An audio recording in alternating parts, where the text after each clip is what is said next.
After my sister got pregnant, my parents decided she deserved to have my apartment. They made a list of reasons why I should move out. When it didn't work, they brought in lawyers, even forging documents to force me out. I, 28M, need to share what happened last Sunday, because I am still processing whether I am living in reality or some bizarre alternate dimension. I was having my usual monthly dinner with my parents, 55, 53, and my sister Sarah, 26, at their house. Everything seemed normal until dessert, when my father cleared his throat in that way. That means family business discussion is incoming. He pulled out his phone, opened what looked like a prepared presentation, and said, "Michael, we need to discuss the apartment situation." I assumed he meant Sarah's apartment search since she had recently announced her pregnancy. She and her boyfriend Tom had been looking for a bigger place since their current studio was admittedly cramped. "Sarah will be moving into your apartment next month," my mother stated, cutting a piece of pie with surgical precision. "We have already reviewed the timeline. You will have 3 weeks to find alternative accommodations." I laughed.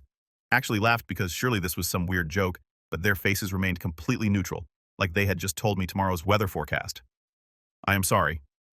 What I managed. My father swiped to the next slide on his phone. An actual slide. The data is clear. "Michael, your 2-bedroom apartment has 1,100 square feet. Sarah's studio has 450. With a baby arriving in 5 months, the space allocation is illogical. You are one person occupying space meant for 3 to 4 people. That is my home." I said, still convinced I was misunderstanding something that I pay for with my job that I have lived in for 3 years. "Exactly?" My mother nodded as if I had made her point. 3 years of equity built with the landlord. Sarah will not have to go through credit checks or deposits. It is the most efficient solution. Sarah sat there, hand on her stomach, nodding along like this was all perfectly reasonable. "The nursery would go in your current office," she added helpfully, "and Tom's music equipment could fit in the living room corner where your bookshelf is." I looked between them, waiting for someone to crack to admit this was elaborate performance art. "You are seriously sitting here telling me to give up my apartment that I found, that I furnished, that I pay $2,200 a month for because Sarah got pregnant?" "Families with children have priority over single adults," my father said, pulling up another slide showing apartment prices in our area. "We have identified several suitable studios for you. Here is one for $1,400. That is only a 45-minute commute from your office. My current commute is 12 minutes. A small sacrifice for your future nephew," my mother said, finally showing a flicker of emotion. Disappointment. "We raised you to understand family obligations, Michael. Sarah's condition requires immediate action. Her condition is pregnancy, not a terminal illness," I shot back, "and it is Tom's responsibility to provide for her and the baby, not mine." Tom, who had been silent until now, cleared his throat. "Actually, with my music career just taking off, it makes more sense for us to minimize expenses. Your parents explained how you make 3 times what I do. Because I am a software engineer who worked his ass off for 7 years, not a DJ exploring his artistic journey?" I snapped. "Michael," my father's voice carried that warning tone I remembered from childhood. "Your attitude is disappointing. We are discussing logical resource allocation, not personal attacks. Resource allocation. This is my life. And Sarah is creating his life," my mother countered smoothly.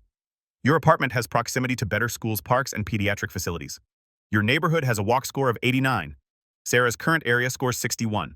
The numbers speak for themselves. They literally had data. Spreadsheets. My father showed me a cost-benefit analysis of me moving versus Sarah moving. They had calculated square footage per person average cost school districts I would not need for at least a decade, if ever." "You have been planning this," I said slowly. "How long have you been planning this?"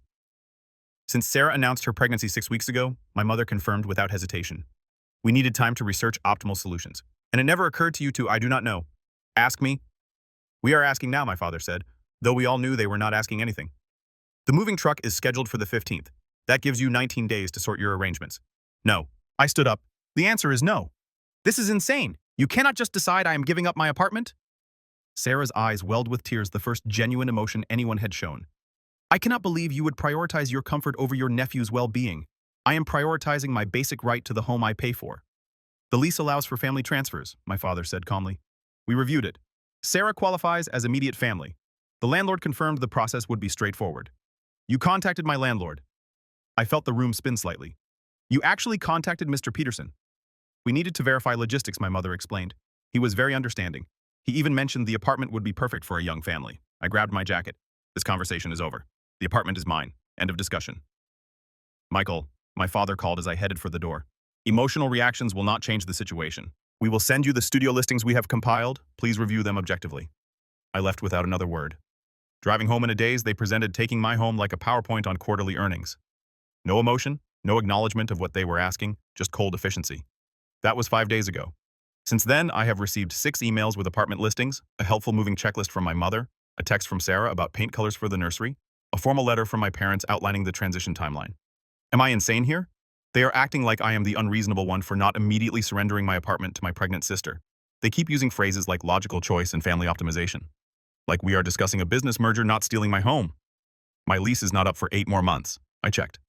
Yes, there is a family transfer clause, but it requires my signature. I am not signing anything, but the fact they have already researched this is terrifying. What do I do when my entire family has apparently decided my life is less important than my sister's pregnancy? Update 1 week later. I genuinely did not expect to be updating this soon, but the situation has escalated beyond anything I imagined. Thank you to everyone who commented on my original post. To those who said they cannot force you to move, you were technically right. To those who warned me to secure my apartment, I wish I had acted faster. This morning I woke up to knocking at my door. Not aggressive, just persistent. I opened it to find my parents standing there with Sarah and Tom. Behind them was a 26-foot moving truck and 2 men in matching uniforms holding dollies. "Good morning, Michael," my father said pleasantly. "We are here to begin the transition." I stood there in my pajamas, coffee mug in hand, trying to process the sight. The transition. "We sent you the schedule," my mother said, pulling out her phone. "Today we are moving your non-essential items to storage. Tomorrow we will handle the furniture you will not need for your studio. I have not agreed to any of this." Michael. My father sighed with practiced patience. "We have been through this. Sarah's pregnancy is advancing. Every day of delay increases stress on the baby. We have secured you a beautiful studio downtown. The lease starts Monday. You signed a lease in my name. A deposit hold," he clarified. "You will need to sign the actual documents, but we wanted to ensure availability." Sarah stepped forward, visibly pregnant now in a way she was not last week, or maybe she was just emphasizing it more. "Can we just start with the office I need to measure for the crib?" She actually tried to walk past me into my apartment. I blocked the doorway. "Absolutely not." "Sir," one of the movers approached. "We are on a schedule. Should we start loading?" "No one is loading anything," I said firmly. "This is my apartment. I live here. Nobody is moving anything." My father turned to the movers. "Give us a moment, please." Then back to me. "Michael, let us discuss this rationally." "There is nothing to discuss. You show up with a moving truck to steal my apartment and want to discuss rationality." "No one is stealing anything," my mother said in that maddeningly calm tone. "We are facilitating an efficient family housing reorganization. The studio we found for you is actually quite charming. Exposed brick modern appliances. I do not care if it is the Taj Mahal. This is my home." Tom, who had been silent, finally spoke up. "Look, man, we could do this the easy way or the hard way." "Are you threatening me?" I could not believe it. "Are you actually threatening me at my own door?" "No." My father intervened quickly. Tom misspoke. "We are simply pointing out that pregnant women have legal protections. Sarah cannot live in a studio with black mold. There is no black mold in their studio. The test results suggest otherwise," my mother said, producing a document. "We had it tested last week. The levels are not dangerous for adults, but for a developing fetus. You fabricated a mold report." "We had a legitimate test conducted," my father corrected. "The results are what they are. The point is, Sarah needs immediate rehousing. Your apartment is the logical solution." Sarah started crying, not dramatically, just steady tears rolling down her cheeks. "I cannot believe you are being so selfish, Michael. When did you become this person who values square footage over family? When my family decided I do not deserve basic respect." The movers were getting restless. Neighbors had started peering out their doors. Mrs. Chen from across the hall watched with undisguised interest. "Perhaps we should continue this inside," my father suggested. "You are not coming in." "Then we will wait," my mother said simply. She turned to the movers. "Thank you for your patience. We will need a few more minutes." And they did. They actually sat down on the hallway floor. My parents, my pregnant sister, and her useless boyfriend just sitting in my hallway like some bizarre protest. "This is harassment," I said. "This is family," my father replied calmly. I went inside and called the police. I actually called the police on my own family. 2 officers arrived 20 minutes later, during which time my family had remained seated, my mother occasionally calling out helpful suggestions about the studio apartment. So Officer Martinez said, after hearing both sides, "You want them to leave and they want to move you out. They have no right to my apartment." "But she is pregnant," Officer Kim noted, as if that explained everything. "That does not give her the right to my home." "No," Officer Martinez agreed. "But they also have not committed a crime. They are sitting in a hallway. The truck is legally parked, unless they try to force entry." "We would never," my mother assured them. "We are simply waiting for Michael to see reason." The officers strongly suggested everyone go home and sort this out privately. My parents agreed immediately, all cooperation and understanding. The moving truck left. My family stood up, brushed themselves off, and prepared to leave. "We will be back tomorrow with the paperwork," my father informed me. "Please review the studio lease tonight. The landlord needs an answer by Monday." After they left, I called in sick to work and spent the day researching tenant rights, family law, and restraining orders. I also called Mr. Peterson, my landlord. "Oh, Michael," he said warmly. "Your parents are lovely people. So exciting about the baby." "Mr. Peterson, I am not moving. Whatever they told you. Oh, I know these family transitions can be complicated, but a new baby, that is wonderful. Your sister seems very nice. She asked about adding a changing table to the bathroom." "She what?" "Just preliminary questions. Nothing is decided until you sign the transfer papers, of course, which I will not be doing." There was a pause. "Well, that is between you and your family. But Michael, I should mention if you are planning to break the lease early, the penalty is 2 months' rent. Your parents mentioned they would cover it if needed. I am not breaking my lease." "Of course not. But if you were to decide well, the option is there." After we hung up, I realized how thoroughly they had laid the groundwork. My landlord now saw me as the difficult tenant keeping a pregnant woman from housing. My neighbors had witnessed me turning away my concerned family. They had created a narrative where I was the villain. I changed my locks that afternoon. It cost me $300 I had not budgeted for, but it felt necessary. I also installed a doorbell camera and sent an email to my landlord confirming in writing that I would not be transferring my lease or moving out. Then I texted my family group chat. "I have changed the locks. Do not come to my apartment again uninvited. I will not be moving. This discussion is over." My father responded. "Emotional decisions often lead to regret. We will give you the weekend to reconsider." My mother. "The studio will be held until Monday. Please think of Sarah's baby." Sarah. "I cannot believe you changed the locks on your pregnant sister." Tom. "Real mature, bro. It has been 6 hours since then. I have already received 3 listings for other studios just in case you prefer these: a photo of a crib Sarah wants to put in my office, a text from my aunt asking why I am being difficult, a message from my cousin saying she heard I was moving downtown. They are telling everyone I am moving. They are literally manifesting this into existence through sheer will and spreadsheets. I do not know what Monday will bring, but I am not backing down. This is my home. I pay for it. I live here. And no amount of family manipulation will change that. But I am also realizing they are not going to stop. They have decided this is happening, and they are treating my resistance like a temporary glitch in their planning. I am sleeping with my desk against the door tonight, just in case. Update 2 weeks later. I really thought I could hold them off. I thought changing the locks and standing firm would be enough. I was wrong. Monday morning came with a registered letter, not from my family, from a lawyer. My parents had actually hired a lawyer to send me a formal notice about family mediation regarding housing arrangements. They had not sued me yet, but the letter strongly suggested that amicable resolution would be preferable to formal legal proceedings. I work from home on Mondays, so I was there when the second wave hit. Around 10 in the morning, my doorbell camera alerted me to movement. It was Sarah, but not alone. She had brought my grandmother, Nana Rose, 83 years old, survivor of 2 wars and the emotional nuclear weapon of our family. She stood there with her walker looking frail and disappointed. "Michael," she called through the door. I did not raise my grandchildren to abandon family in need. I opened the door because what else could I do? Let my grandmother stand in the hallway. "Nana, they sent you?" "No one sends me anywhere," she said, shuffling past me into my apartment. But when I heard my grandson was letting his pregnant sister live in squalor while he rattled around in all this space. "She does not live in squalor. She has a perfectly fine studio with black mold. There is no mold. They made that up." Nana looked at me with those eyes that had seen everything. "Michael, when I was pregnant with your father, we lived in a 1-room apartment with 3 other families, but we helped each other. We did not hoard space we did not need. This is not hoarding. This is my home that I pay for." Sarah had followed us in, already taking photos of my office. "The crib would go here," she said to Nana, "and we could put the changing table where his desk is." "You are not putting anything anywhere," I snapped. "Michael James Harrison?" Nana's voice cut through me like ice. "That is no way to speak to your pregnant sister." The visit lasted 2 hours. 2 hours of guilt manipulation and Nana's stories about family sacrifice. By the time they left, I felt like I had been emotionally waterboarded, but I still had not agreed to move. Tuesday brought a new tactic. Tom showed up with a contractor just to get estimates, he said, when I refused to let them in for the nursery renovation. "There is no nursery? This is my office." The contractor looked confused. "The lady said she was moving in next month." "She is not." Tom shrugged. "Well, reschedule when you are feeling more reasonable." Wednesday. My mother came by with a photographer for the listing photos, she explained. "If you are going to be stubborn, Sarah will need to find something else. We need photos of what she is missing out on for the apartment applications. You cannot photograph my apartment. Then let Sarah have it." No. She left, but not before loudly telling Mrs. Chen how unfortunate it was that Sarah's baby would be born into inadequate housing because of family selfishness. Thursday was quiet. Too quiet. I should have known they were planning something.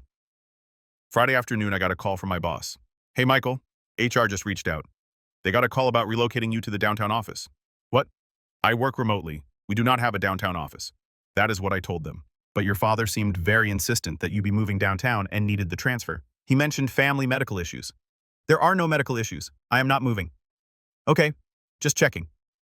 But Michael, is everything all right? Your dad sounded pretty concerned. They had called my employer. They had actually tried to reorganize my job to force me downtown.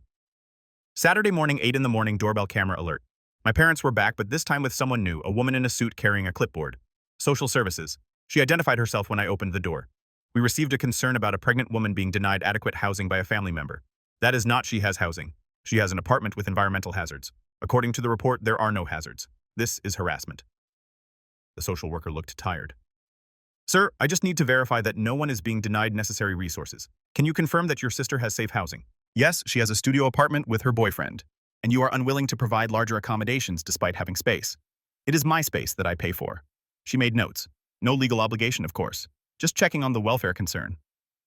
After she left, I called my parents, furious. My father answered calmly. Michael, these situations escalate when people are not reasonable. You called social services on me? We expressed concern about Sarah's living situation. Their involvement was their decision. This is insane. This is a family working to protect its most vulnerable member. Your sister is creating the next generation. Your apartment is just walls and floors. It is my walls and floors. For now, the threat hung there unspoken but clear. Sunday, I woke up to find a for rent sign in front of my building, not for my apartment, for the studio in the basement, the one my parents had tried to get me to take. Someone had already applied and been rejected, according to Mr. Peterson, when I called him. Yeah. Couple named Harrison said they were holding it for their son, but then withdrew the application. Weird situation. They had applied for the studio in my name and then withdrawn it, making it look like I had changed my mind about moving.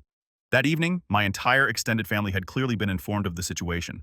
I received texts from cousins calling me selfish, Facebook messages from aunts I had not spoken to in years, an email from my uncle, a real estate agent with studio listings, a voicemail from my other grandmother asking why I hated babies. But the real blow came Monday morning. Another registered letter, this time from my landlord's attorney. Dear Mr. Harrison, we have been informed of a potential lease violation regarding unauthorized occupancy and denial of access to family members listed on the emergency contact forms. While no formal complaint has been filed, we encourage you to resolve any family disputes that might affect your tenancy. Please note that your lease includes provisions for family transfers and emergency relocations. We trust you will handle this matter appropriately. They had weaponized my emergency contacts.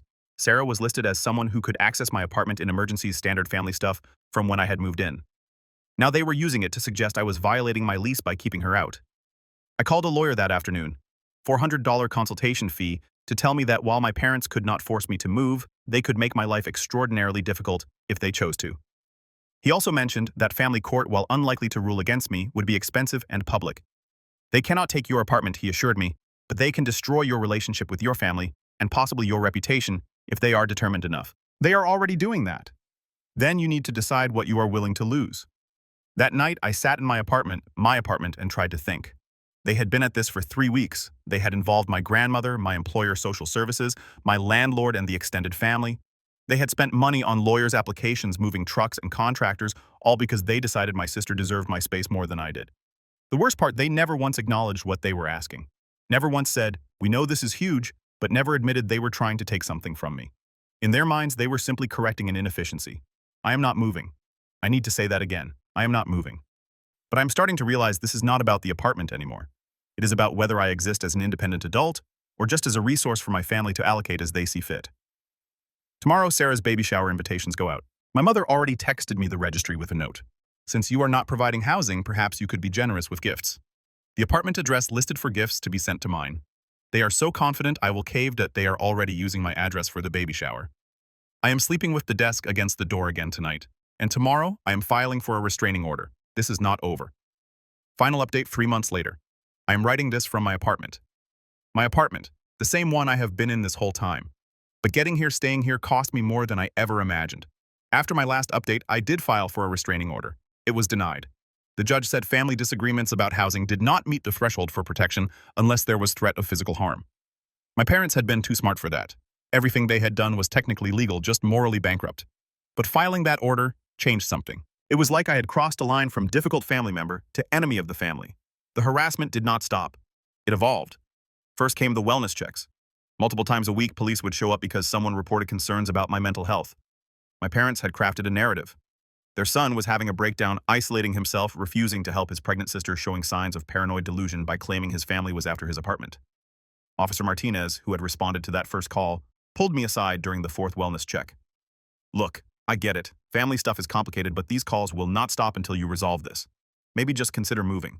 I was not going to say that, but he was. Then came the lease transfer attempt. My parents had somehow gotten Sarah to sign a lease transfer document and submitted it to my landlord with my forged signature.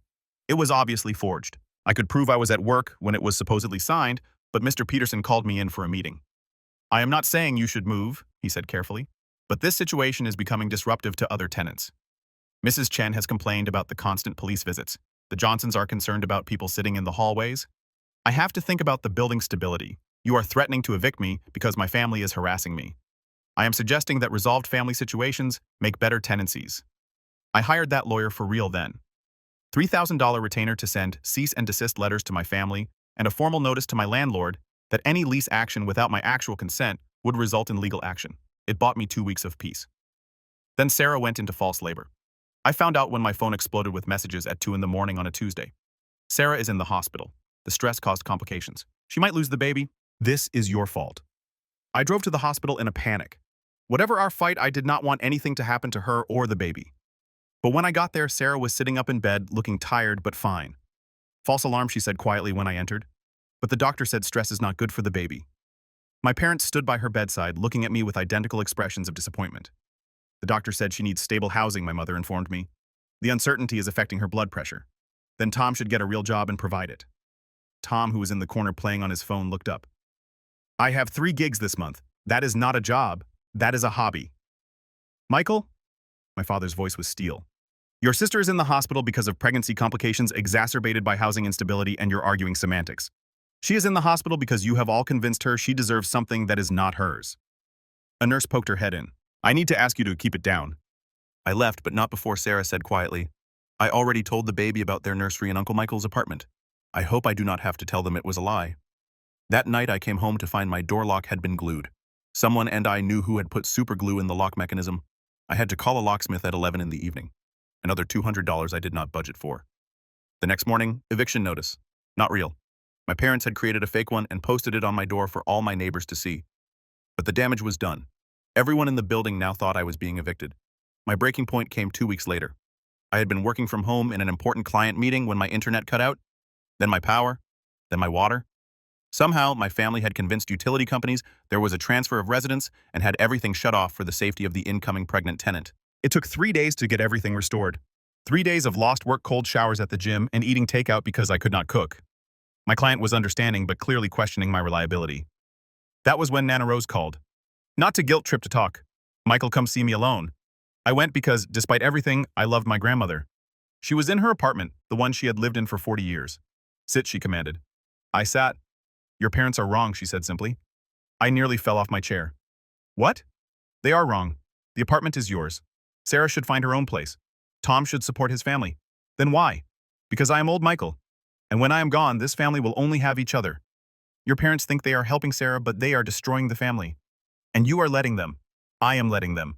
They are trying to steal my home. And you are protecting walls instead of relationships. So I should just give in. No, you should be smarter. She leaned forward. Your parents respond to logic and data. Yes. So give them logic and data. That conversation changed my approach. Instead of just defending, I went on offense. I hired a private investigator. Yes, it cost another $1,500 I could barely afford, but what he found was worth it.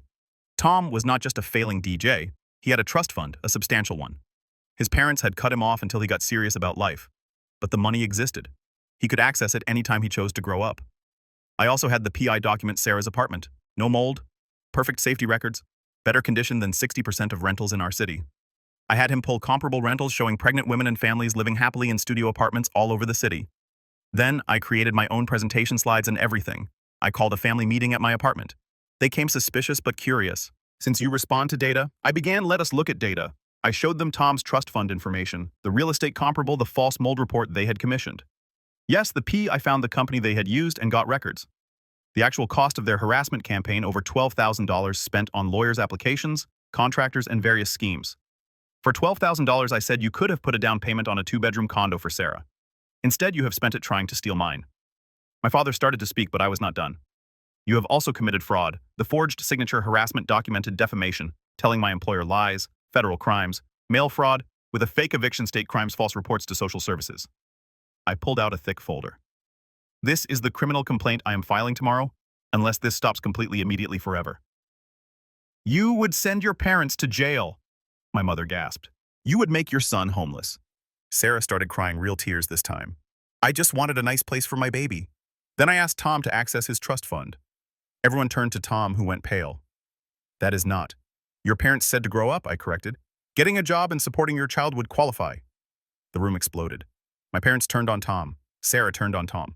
Tom tried to explain why he could not access money that was artistically tainted by his parents' expectations. I sat back and watched the family that had united against me turn on each other. In the end, Tom accessed his trust fund. They bought a small house in the suburbs better than my apartment for raising a child. My parents, furious at being deceived about Tom's finances, redirected their energy toward making him prove himself as a father. The family relationships are destroyed, though. I still have my apartment, but I do not have a family. Not really. We do holidays with the politeness of strangers. Sarah had her baby a boy, and I have seen him twice. She still thinks I was selfish. My parents still think I was illogical. They treat me like a defective unit they cannot quite figure out how to repair. But I am typing this from my apartment. My office is still my office. My commute is still 12 minutes. My life is still mine. Was it worth it? Ask me in another 3 months when the family Christmas gathering I will not be invited to happens. Or ask me now as I sit in my peaceful apartment, no longer checking doorbell cameras or sleeping with furniture against the door. I do not know if I won or lost. I just know I survived. The baby's name is James. They gave him my middle name. I found out from Facebook. Sarah posted named after the uncle we hope he will one day meet when selfishness gives way to family love. Even in victory, apparently, I am the villain. But I am the villain with his own apartment. And sometimes that has to be enough.